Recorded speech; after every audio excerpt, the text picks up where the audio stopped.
Hello there. This is a review of session 24 of my Castles and Crusades campaign. Excuse me. This was a big session, actually. I had 6 players at the table, which was really nice. One of our bigger groups. And in this session, we had Cosmo, Valrin, Spraul, Brea, Rhonin, and Risca. The premise for this session was they were going underground to investigate the hive that turned out to be Aspis drones from AD&D Monster Manual 2. They'd encountered them way back in the earlier session and then had a brief encounter with them and then never really did anything with it. So one of the players suggested that they might want to follow up on that.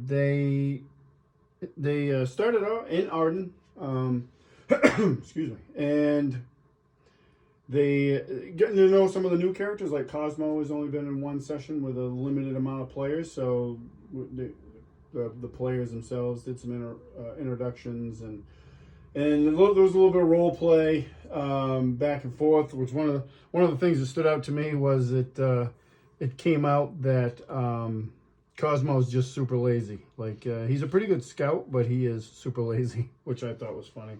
One of the things that also had been happening in town that made it kind of a priority to check out this hive is that there had been a couple instances where big giant ants had come up to the surface. And one was happened outside of the walls of Arden, and then one actually happened inside the walls of Arden. So there was a little bit of little more reasoning for them to go on this adventure.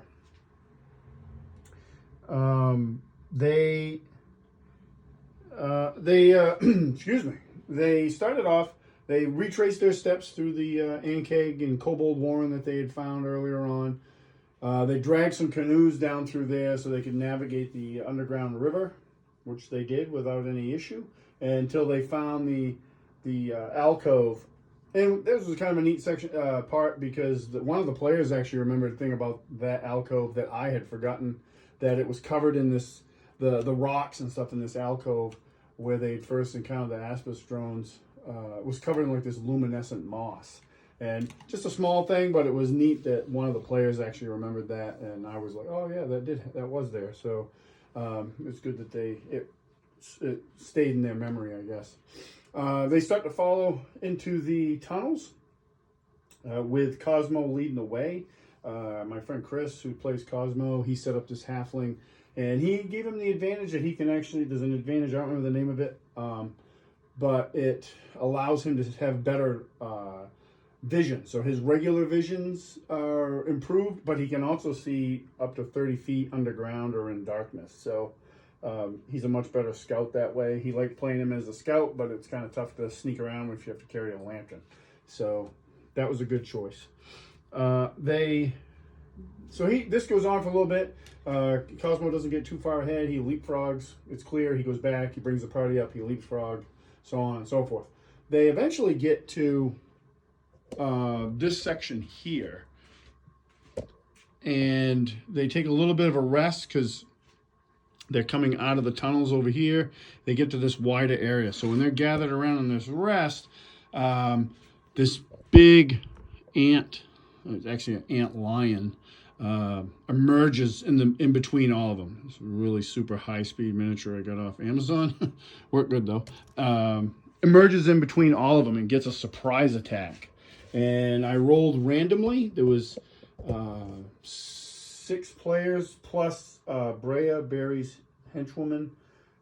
So I rolled randomly, and it fell actually on Brea. So she is attacked, and it grabs her in its mandibles and starts doing some significant damage to her. And she is stuck there. So the battle ensues, and I think it was like a 3 or 4 round fight. But they could not finish the antlion off in time. And the way the antlion works is if you're caught in its mandibles, you automatically take damage every round. And she, I think at the time she was 3rd level. So she ended up the way I described it, she was slowly cut in two by the mandibles of this antlion, and then they finish it off in the next round.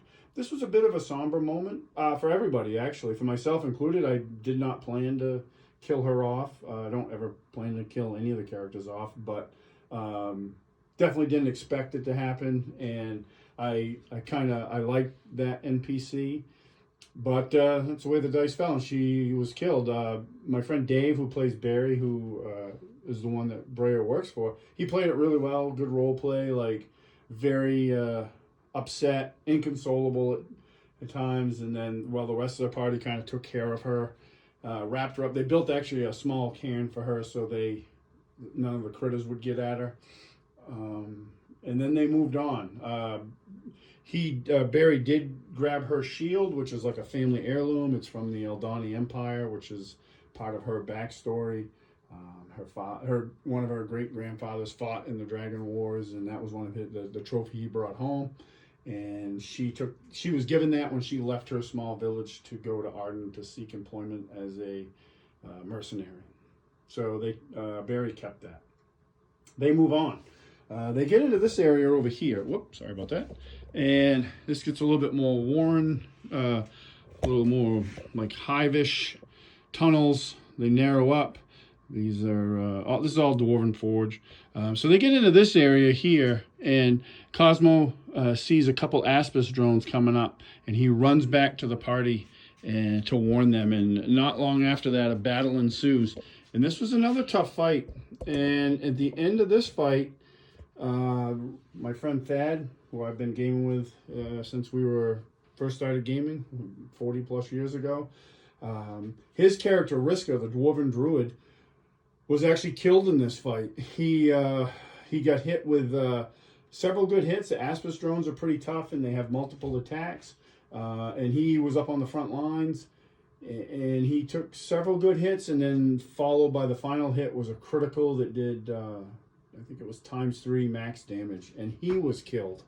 The party kills the Aspis drones, and then they are...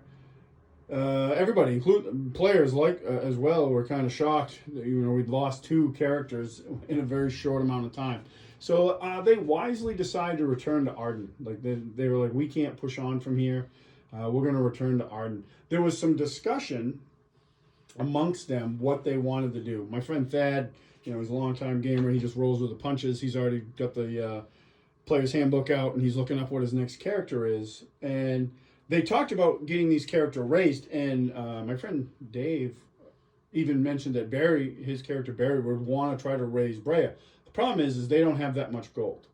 So they pool their resources. They return to Arden. They pool their resources, and they're just shy of half of what they need to raise these 2 characters.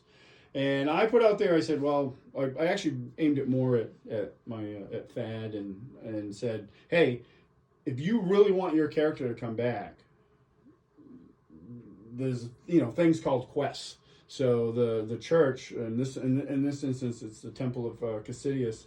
They may make an arrangement that you guys can bring those characters back, but it's going to cost. And they agree to do that. So they bring them to the temple. They meet Brogan McVeigh, who's the leader of the temple. And some of the characters have a history with him because they've actually helped him in the past. They saved him from being sacrificed by the cult of Melda. So that was part of the reasoning why he was willing to offer this, not free service, but to offset the cost of it, a quest, which will be determined later. So they agree. We have this moment in the temple where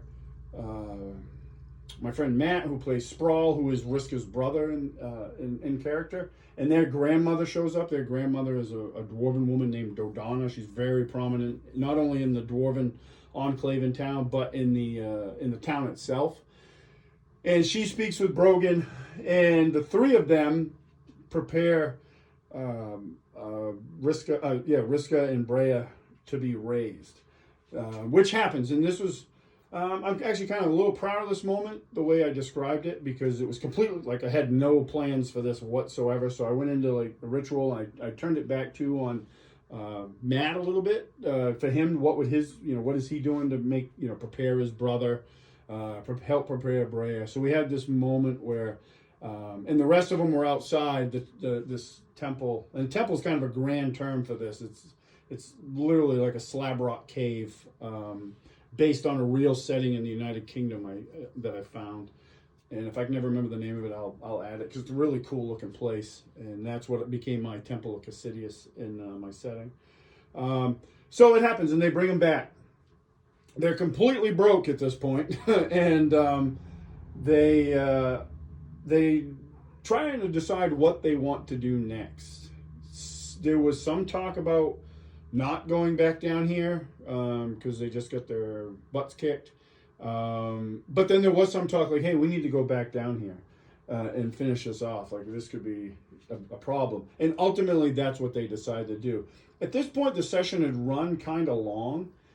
We were getting close to our normal end time. And my friend Steve, who plays Rhonin, he had to leave. So Rhonin didn't complete the second part of this adventure. So they do decide to go back down. And they do. And They take some in game. There's some time that passes, like a few days, so Risca and Brea can get back on their feet and fully recover from the ordeal. The way I described it, it wasn't just like, oh, bang, you're back to life, good to go. Like, they had to recover. They lost a point of constitution permanently. That's part of the rule set, and that's a rule set I've used in every edition of D&D that I've run, regardless if it was a rule or not, because dying should cost you something. And so they do return. They use the same setup. They're just minus Rhonin with Cosmo scouting. And they scout around. And eventually they get down to this intersection here. Actually, where you can see some of those figures. And they know they can go this way and that way. And Cosmo kind of half checks each area. They end up going to this area first. This is the grub hatchery. Whoops. And these things I got these off Amazon, and these are for fishing. But I needed some larvae, and you can get larva miniatures, but I really honestly didn't feel like painting a whole bunch of those. So I think I paid like a few dollars, and I got a bag full of these guys here. So they worked perfectly. Everybody got a chuckle out of those. These eggs things here, that's Dwarven Forge. They're part of the burrow set. So I just put those in there.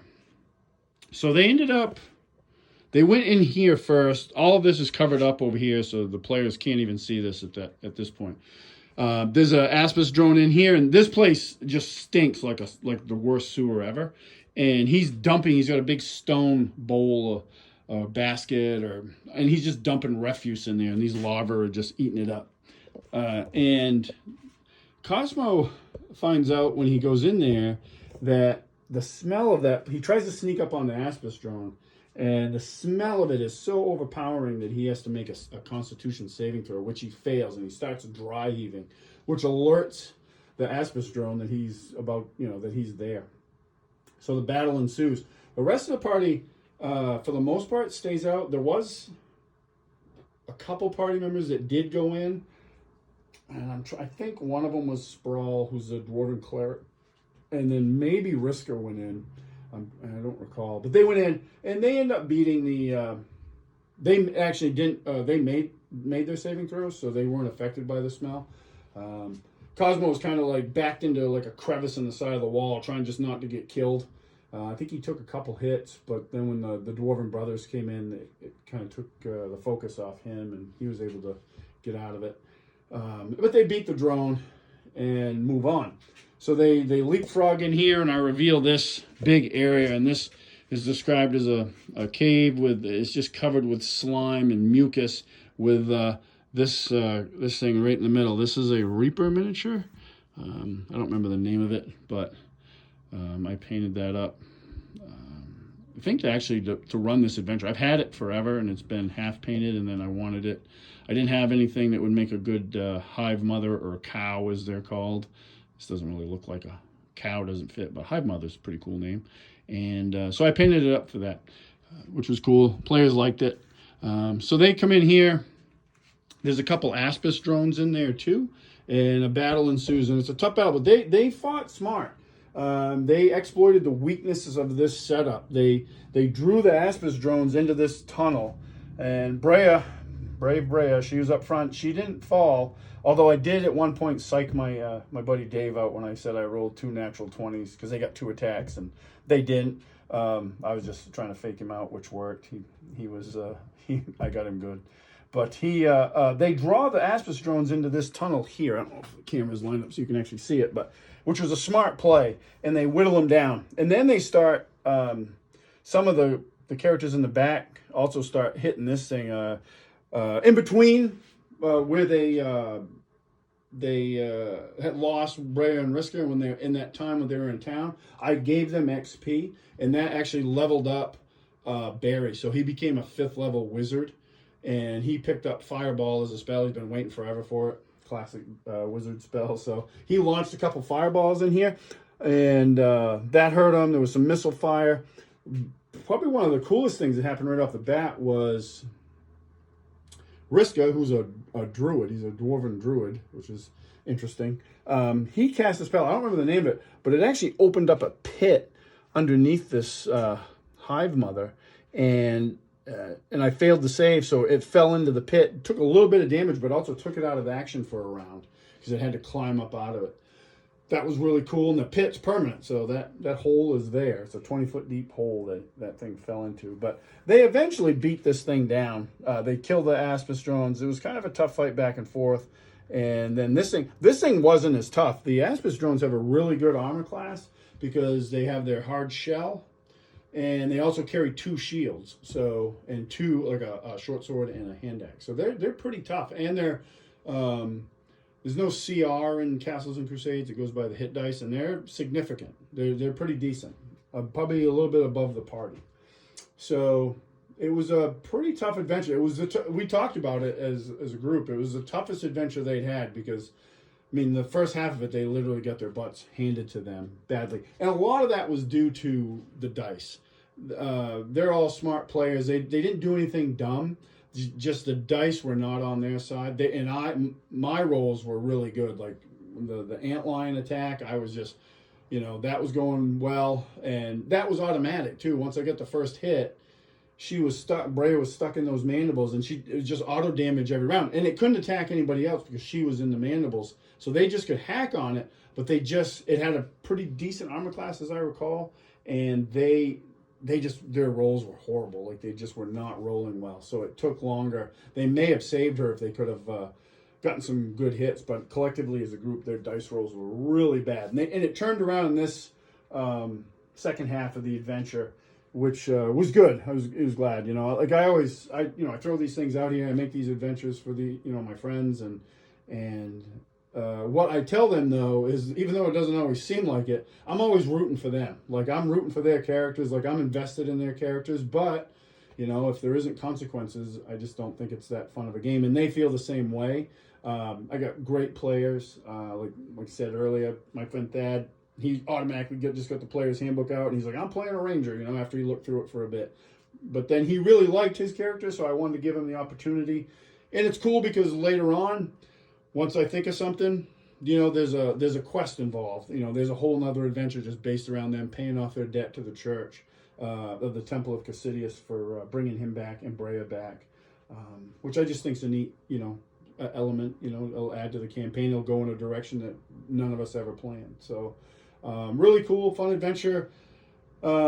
Set up pretty simple. Like I said, it's all Dwarven Forge. Miniatures are Amazon for the grub larva things there, and those ants, those big ants. I bought those. They're just like plastic toy off Amazon, which I bought, and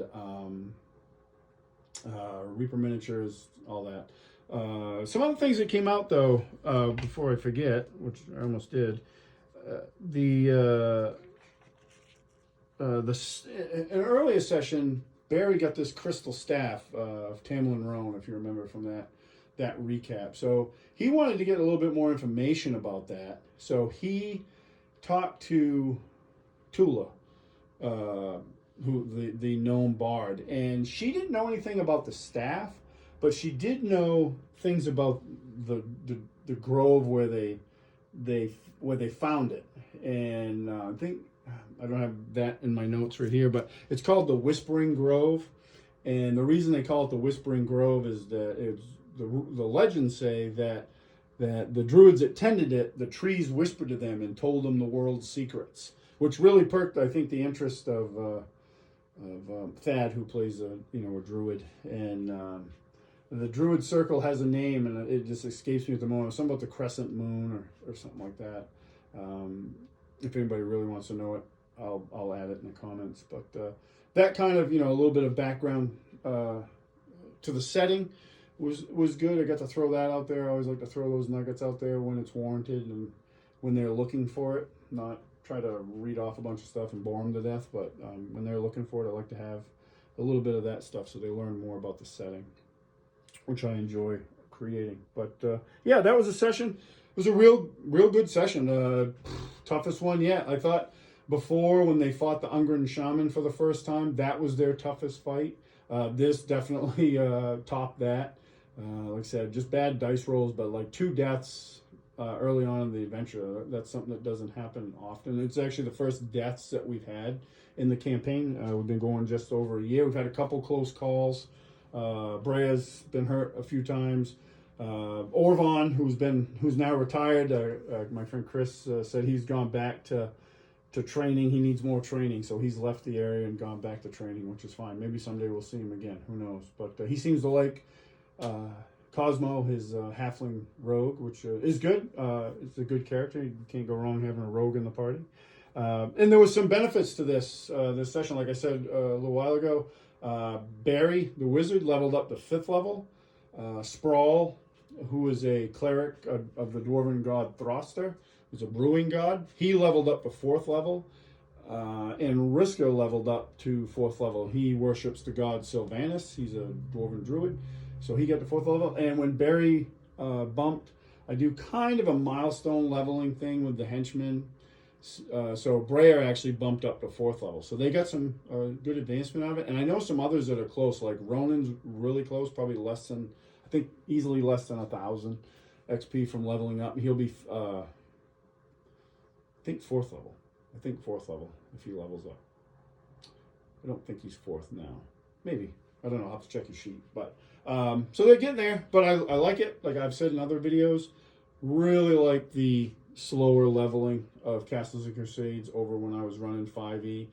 Like I said, this is session 24. I already started working on 25. We're just over a year into the campaign, a few months over. We've had 24 sessions.